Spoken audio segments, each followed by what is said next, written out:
Hey everybody, it's me, Zach, and welcome back to my channel. Today we are going to dive deeper into my more recent niche interest on the internet of overconsumption. In recent history, I did a video on my channel about overconsumption and how it shows up in the Dollar Tree haul community here on YouTube. It was an interesting look at how Dollar Tree haul YouTubers really participate in buying a bunch of stuff just for the sake of showing it on the internet, just for the sake of the clout that they might get from it on the internet, and sometimes not even knowing the things that they were buying. And as I thought more and more about the concept of overconsumption and how that comes into play here on the internet, here on the YouTube specifically, I couldn't help but think of one of my favorite YouTube channels that I really have followed for a very long time, which is Graveyard Girl. You might know her as Bunny Meyer, but she is a longtime YouTube OG, has been around the internet for a very long time, and the more and more I thought about overconsumption, I couldn't help but think about my girl Bunny and just how much she overconsumes on her channel. So join me today as I do a deep dive into having an understanding of how overconsumption took over her channel. But first, let me thank the sponsor of today's video. Oh hi, I was just playing today's sponsor of the video, which is June's Journey. June's Journey is a hidden object mystery game where you help the protagonist, June, help solve the mystery of what happened to her sister. If you've been around my channel for a while, you know that I've worked with June's Journey before, and I love playing this game, and it keeps me really engaged and captivated. Not just because of the hidden object games, not just because you get to decorate a fun island to look super cute and how you want it, but also because of the story. I love a strong female lead, and June Parker is that girl, divas. But also, I just love starting my day with a cup of coffee and going through and playing the hidden object portion of the game, finding all of the objects until I reach mastery level on every single level. So if you're interested in joining June on her journey to uncover the family secrets in her life, then you can use my link or the QR code on the screen to download June's Journey today. Thanks so much to June's Journey for sponsoring today's video. Now let's get to, shall we? So let me just be very clear that above anything else, I am a fan of Graveyard Girl. I am a fan of Bunny. I enjoy her. I actually like her really over-the-top personality, which we can discuss maybe a little bit more later. Seems to be something that does great on some people's nerves, but for me, an also very annoying person, I don't mind watching it. I remember when I first started watching Bunny several years ago. I mean, I've probably been watching her for about as long as I've had a YouTube channel myself, so we're talking 8-9 years, something like that. I remember initially being drawn to her YouTube series, Does This Thing Really Work? Does this thing really work? And it really captured my attention. If you're not familiar with it, she took as seen on TV products and tried them out in YouTube videos to see if the things really worked, as the title suggests. And I think my particular fascination with it was just that, I grew up watching television where these were ads that ran on TV all the time, especially if you watched, the Nickelodeon. For some reason, Nickelodeon had so many as seen on TV, goofy products geared towards children. So it captivated me, and I think it also captivated a lot of people who clicked on these videos and watched because they remembered seeing these things in TV commercials and things like that. And to this day, if you sort her YouTube videos by most popular, these are her most popular videos ever. They rack up millions and millions and millions of views on her channel. I will say, not necessarily the only type of video she's ever done. She has long dabbled in just regular vlogs. She's actually done a lot of fashion and beauty related content, to the extent that at one point she had her own makeup palette that you could buy and purchase. And as you might guess based off of the name of her channel, she also used to do a lot of stuff with paranormal related content. But now that I'm really looking back on how I got started in watching her videos and, you know, the popularity of the does this thing really work content, I think that was really an early indicator of just how much overconsumption would be a part of her channel. Over the time that I've watched Bunny on the internet, there has continued to be ongoing conversations and discussion about her dyeing channel. And I certainly want to emphasize that, like, dyeing is subjective, right? Because she certainly doesn't get the millions and millions and millions of views that she once did.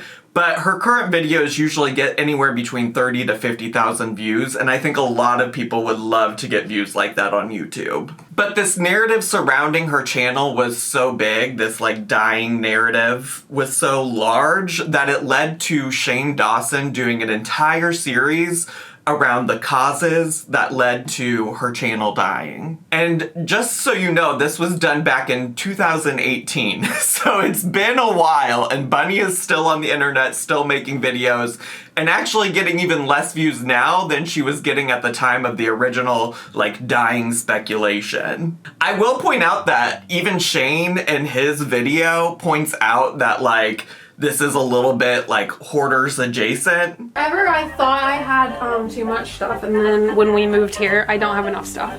Cause I just kind of every Hoarders episode ever. I just need more. Oh my gosh.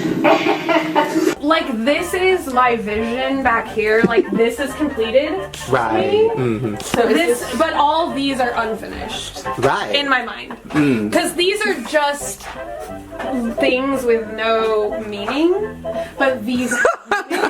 And the first video in this series that Shane does about Bunny really goes into depth just how much stuff Bunny has in her home. And they spend so much time going through every room of her house that she will let them show on camera, going through each of the like individual curated items that she has in that house. And I will say about Bunny, at least at the time that this video was filmed, that the way that they film all the stuff in her house, it all feels very intentional. It feels like she did, in fact, curate this. It almost kind of felt like stepping in some kind of, like, oddities and mystery type of store, museum, etc. Do you know what I'm talking about? Like those stores you can go to that have like really weird vintage items, weird oddities, things like that. Actually, Bunny likes to shop, or at least used to like to shop, at a place called like Uncommon Objects or something like that in Texas that she used to talk about all the time. So maybe her home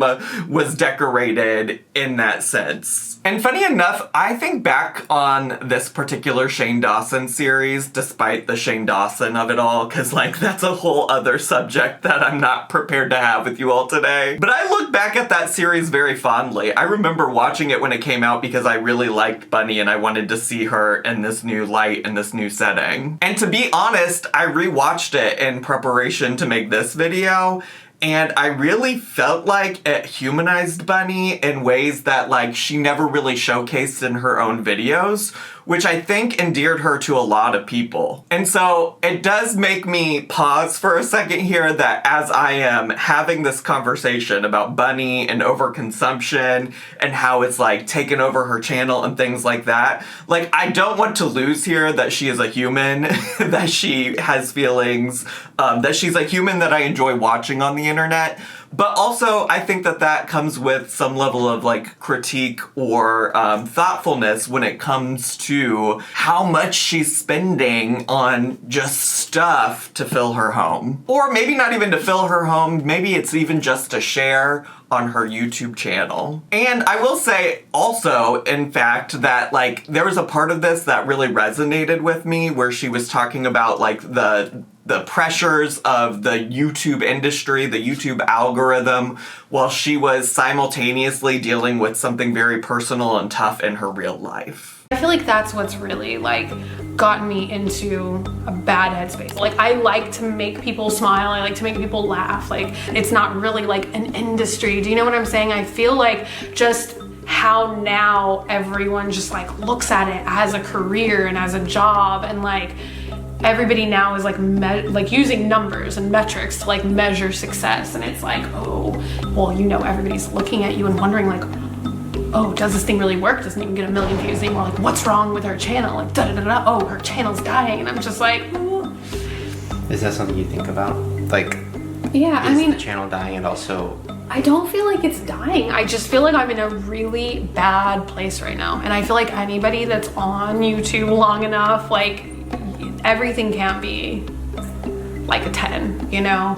And I feel like right now I'm at like a 4. Yeah. And I'm just like, how do I get it to like an 8?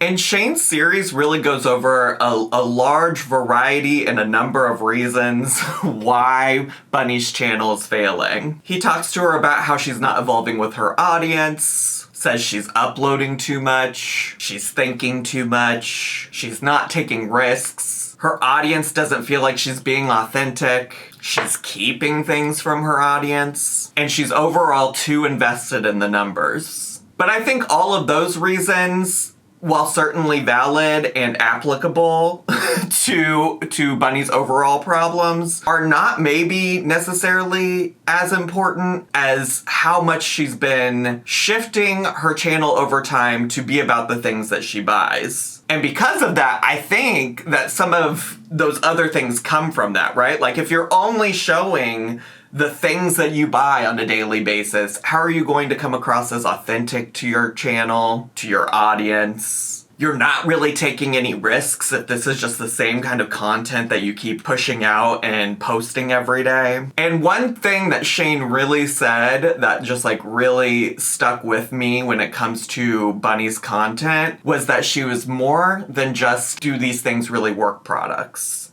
Meeting you now and hearing more about your struggles, where you came from, where you are. Oh my God. Yeah. Who is this? this is you, and like Yeah. this is who I want them to see and who Yeah. your channel should see. You're more than just, you know, funny products. Yeah. But ever since that YouTube series on Shane's channel, she's honestly truly just doubled down on buying things as a means of content. One example that really has stuck with me over time is one of the more successful videos that Bunny had after Shane came to visit and give her advice on her YouTube channel. And that has to do with Bunny's fascination with reborn dolls. If you don't know what a reborn doll is, they're baby dolls that are made to be really hyper realistic. They are used for a variety of reasons. Sometimes people use them for dealing with miscarriages, with the loss of a child and things like that. Other people like Bunny just collect them. But yeah, one of her most successful videos after the collaboration with Shane was a video where Bunny unboxed an Avatar reborn doll. I remember watching that video and having so much fun because not only did she open up this weird thing that I had never heard of before, I had no concept of what a reborn doll was, but also she took it around with her and had it engage in the world with her, and she vlogged the experience of how people reacted around her. And I will say this was at least partially inspired by Shane because his friend Garrett at the time brought a reborn doll with him to the visit to see Bunny, and that helped spark all of this. This video was really successful for her channel at the time, and she even did a follow-up video where she took the Avatar reborn doll with her to Disney to visit Pandora at Disney World. But the success of those videos soon just turned into her unboxing all kinds of reborn dolls on one of her 2 channels. And then she seemingly, for the most part, did nothing with them. For the most part. It really lost the appeal of the first 2 videos with the Avatar baby, where she was taking them out into the real world and like getting people's reactions and having fun. I think that goes to show or to say that like her buying stuff for her channel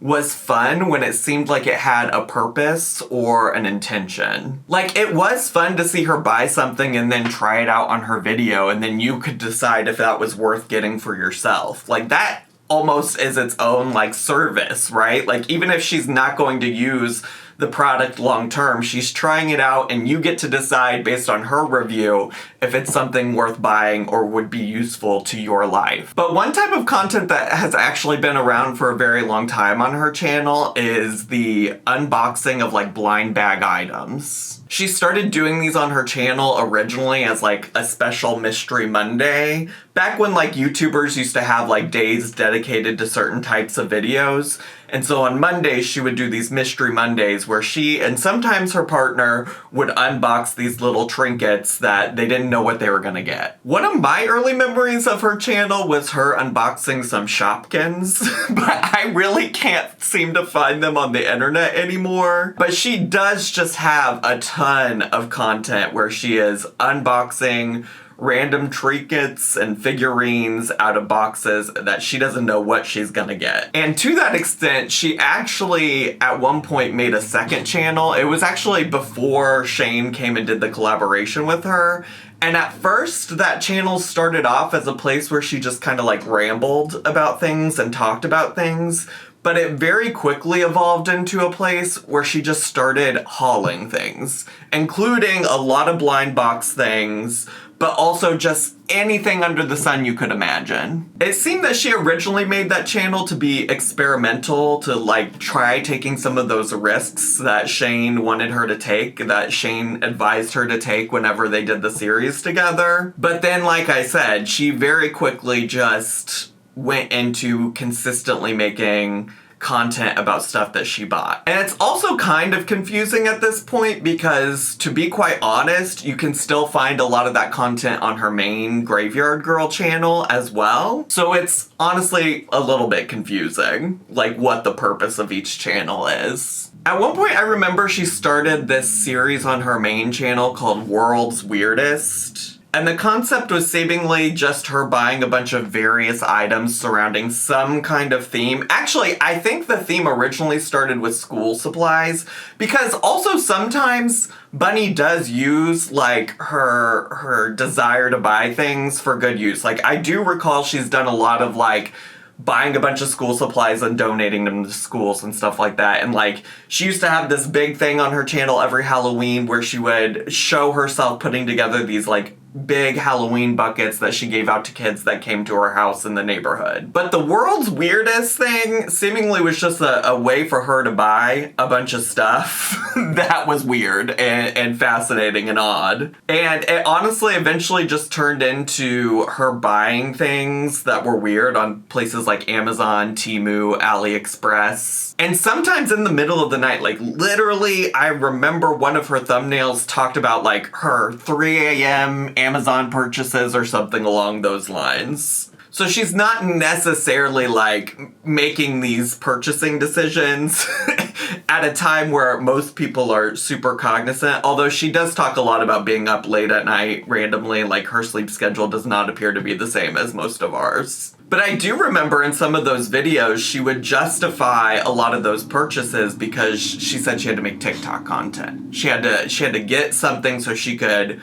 use it in a TikTok video. I imagine once that was done that she would set it to the side. I do think there are things that I've seen her use multiple times over and over again in TikTok videos, but it does go to say that like sometimes she's only buying these things, not because she has a use for it in her personal life, but because she wants to showcase it in social media content. All of that to say, in 2025, the year we're currently in when this video is being created, her very first video this year in January was a video about needing to use up her beauty products and consume less. In fact, the video was titled something along the lines of, "Do I need to go no-buy in 2025?" Since she posted that video, she's made other videos about decluttering and cleaning her home. But to me, almost every single one of those videos feels a lot like she's doing just a show and tell of all of her stuff and not actually getting rid of anything. I have a lot of these like super funny ones that I was doing,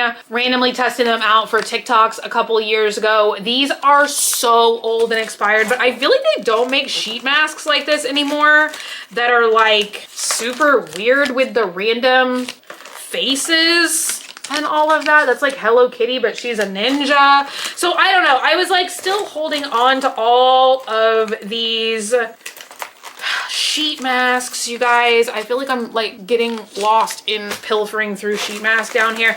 So I mean, there's literally so many cool ones. I forgot what the service was. I used to do like a monthly unboxing. There was like a monthly subscription box, and you guys, I'm talking like years ago, okay? I'm talking like 4 years ago. I'm sorry for my skin, okay?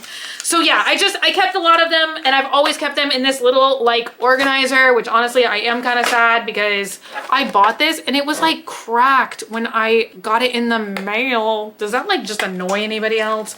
So yeah, honestly, I should be getting rid of this. She even has one video on her Banana Peppers channel labeled as decluttering, but literally also features the unboxing of a new item. So maybe she's decluttering, but she's like literally bringing in new stuff. Y'all, I finally have a goal in mind, which is to truly not just like deep clean and organize like I'm always talking about doing, but you guys, I'm expanding it. I think I'm gonna start like downsizing and destashing some items that I have. As you may know, I've had a lot of collections over the years. And yeah, I feel like here's my problem, you guys. Like, I love to just try things. I love to try everything, you know, but now I'm like, okay, I've gotten it, I've tried it, and now I think it's time for me to actually like super separate what I want to use daily, what are some of my absolute favorites, versus like things that are simply taking up space.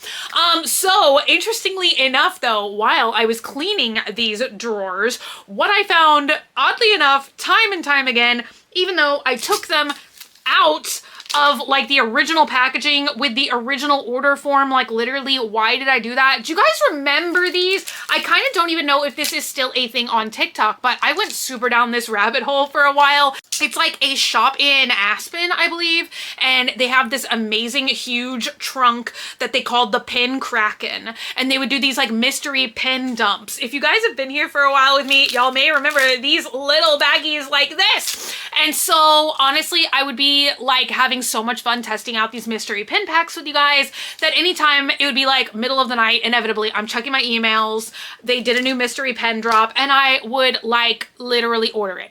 So I just counted in my desk drawer, once I cleaned through all of the desk drawers and grouped all these little bad boys together, I think I have 7 or 8 of these. Y'all, send help. And you know what? Perhaps she is getting rid of things and she's just not showing that part in video. That's completely valid and totally a possibility. But one of my inspirations for making content about overconsumption is a YouTuber named Shauna Rapari. And in Shauna's videos, she often talks about how these folks who participate in overconsumption as a part of their jobs, lives, etc. as an influencer on the internet will often do content about decluttering so that they can justify making more purchases. So, even if Bunny is getting rid of stuff, what I can tell you about the content in 2025 on her channel since that original video, she's not buying less. Not even in the slightest.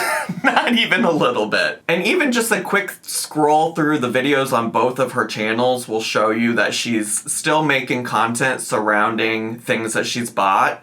And she even does some of the "Does this thing really work?" videos still. I mean, at the time of recording, her most recent video is a video about buying things from the closed down Joann's craft store, which includes things like shopping carts, buttons the employees wore, big, huge banners, and stuff that she honestly admits that she doesn't have a plan for, but just wants for when creativity strikes her in the future. She also has a trend on her channel. She did it with reborn dolls, and she's doing it now with more relevant trends today, where she buys fake versions of really popular things. So like one of her most recent videos on her Banana Peppers channel is a video where she buys fake Labubus and fake Sunny Angels, which are really popular on TikTok right now, if you didn't know. And when I first started watching those types of videos, I thought, okay, she's doing like a public service, right? Like she's showing people what to look for when it comes to a fake version. She's saying like whether or not the fake version is worth paying for, but also it kind of just seems like she wants to buy things. And in general, maybe going along with the content that's seemingly about her decluttering and stuff like that, I think she's self-aware about just how much she's buying, because she often even hints at it in titles. She talks about things like her obsessions and uses that kind of language to showcase and get people to click on videos where she's just buying a bunch of stuff. As I wrap this video up, I do just want to emphasize that I don't think Bunny is inherently a bad person just because she participates in overconsumption. I think many people in the world, in the United States specifically, participate in overconsumption. But I do think she's let it become who she is as a person, or at the very least has let it become her entire identity on the internet. And I think that does contribute to the overall success of her channel. I really do think back to Shane telling her that she's more than just funny products, and that still resonates even 7 years later when it comes to her channel. I think over time her overconsumption on her channel has also changed a lot. It used to be very thrifted, a lot of it was repurposed things, a lot of it had a specific intention for her life or her channel. And now so much of it's from Amazon or Temu, and she doesn't really have any purpose for it, or she buys things saying like, oh, I'm gonna give this to my mom, I'm gonna give this to so-and-so, without really knowing for sure what she's gonna do whatsoever. And perhaps not all of the blame is to be put on Bunny for getting to this place on her channel. Maybe there's something to say about YouTube, social media, the overall algorithm, the all-knowing algorithm of social media that has driven her towards continuing to make this type of content. I do think that in general, the algorithm and needing to rely on YouTube and things like that sometimes leads to content creators not taking risks on making content, not trying new things. And I certainly think YouTube has rewarded her over time for content where she buys things, and so she keeps trying to replicate that formula. Like, she keeps trying to replicate the success of the Does This Thing Really Work series. She keeps trying to replicate the success of that Reborn doll unboxing where she took it out shopping with her, where she took it to Disney World with her. And at the very, very, very least, I think YouTube at least helps keep the cycle of buying things going. It reinforces, if you buy these things, you can make a YouTube video about it. The YouTube video will give you money, and then you can go buy more things. And I don't necessarily have a solution to that. I don't know how we get around it, because it's not just Bunny's content that, benefits from this. I think there's lots of people in social media who participate in overconsumption as a part of the content that they create, and it's reinforced because people watch it, they make money off of it, this, that, the other. And that is, I think, just part of our consumption-obsessed society here in the United States. Overconsumption continues to be so fascinating to me as a concept, and how it impacts our daily lives and how it impacts YouTube and social media, a place that I personally spend a lot of time as it is part of my job. So I hope you all thought this was interesting. I hope it all gave you some food for thought. And I just really appreciate you joining me today. Thanks so much once again to June's Journey for sponsoring today's video. If you're interested in helping June Parker solve the mystery, make sure to use my link down below to download, or scan the QR code on the screen right now. Thanks once again, June's Journey. I really appreciate it. If you're brand new to my channel, consider subscribing down below. Hit the bell button so you get a notification every single time I post a new video. Make sure to leave me a comment, hit like, click share, and follow me on all my social media. I had so much fun today. I hope you did too, and I'll see you all next time. Bye!